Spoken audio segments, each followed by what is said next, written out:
My last video got around 50,000 views in just 2 days, and there were so many comments, hundreds of comments from people asking questions about billability and non-billability. So I thought it is worth creating a dedicated video for this. For next 4 to 5 minutes, I will explain the journey of a software engineer in terms of billability, whether you are billable or non-billable, and at what point in time and why. So let's assume you join a company. When you join a company, normally what happens is you get assigned to a pool or bench or a training project. So the initial days before you get allocated to a customer project are the days when you are either getting trained or you are waiting for your credentials to come or background verification check and all of that stuff. Before you get formally assigned to the client project and formally get assigned to the work, you are actually non-billable. So once you get allocated to a customer project or client project, that is when your company can charge the customer for your time and effort. It is that simple. If the customer is paying money to your company for your time and effort, then you are billable, irrespective of the role that you're doing in the software development life cycle. You may be an analyst, you may be a coder, you may be a tester, you may be a support agent, you may be somebody who is doing technical documentation. It doesn't matter what you're doing. If the customer is paying for your work and your time, then you are billable. It is that simple. So let's say you work for a few months in this project, and once this project is over and delivered successfully, you will need to get allocated to another project. This can be with the same customer or this can be with a different customer. So after completion of one project, there may be few days when you are waiting for the next project to start. This waiting time is the time when you are again on pool or bench. This is the time when your company is not billing to the customer for your time and efforts, and this is the time which is non-billable time. So in your career as a software engineer or as an IT professional, there will be multiple occasions when you will hit the pool or when you will be on bench or between projects. So there is no need to worry at all if you are in between projects for some days, because this is pretty normal that you get allocated and then the project gets over and then you wait and then you get allocated again to a new assignment.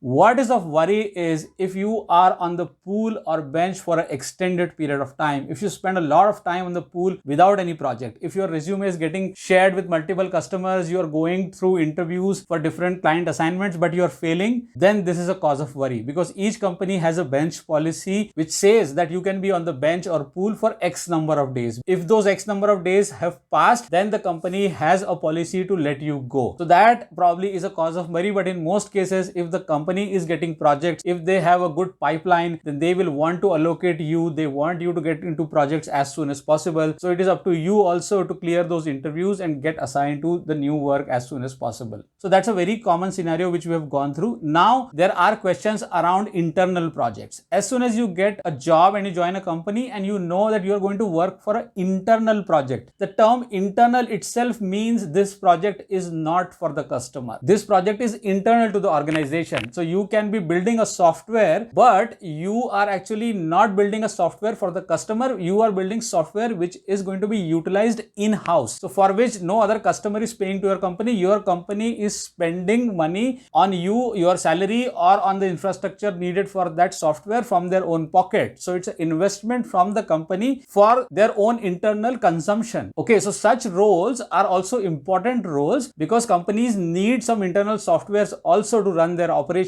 But here the only challenge is that you are a cost to the company and the company is not directly earning any revenue because of your time and effort. So that is a non-billable role if you look at it from a customer angle. So one more interesting question came around buffer resources. So each project has certain contingency or emergency fund. So there will be always extra number of people allocated to a given project to take care of certain emergency scenarios. So if in a team of 100 people, there may be few people who are extra, who are above and beyond the billable number of people. And for us, it is very difficult to identify whether I am the essential buffer resource or if somebody else is a buffer resource, or whether I am billable or this person is buffer. It's pretty difficult to identify. I would say if you are allocated to a client project, there is no need to worry about whether you are a buffer or whether you are billable, as long as your work is getting recognized. And lastly, we have already spoken about departments which are support functions, finance, HR, admin, sales, pre-sales. There are so many other departments, quality, which are actually outside the delivery function, which is not the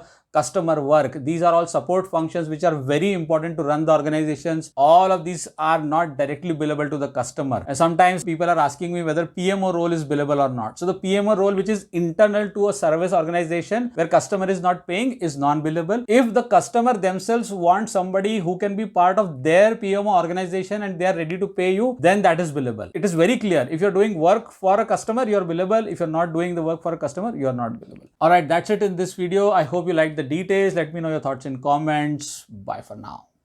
खत्म. Bye bye, tata, goodbye, गया.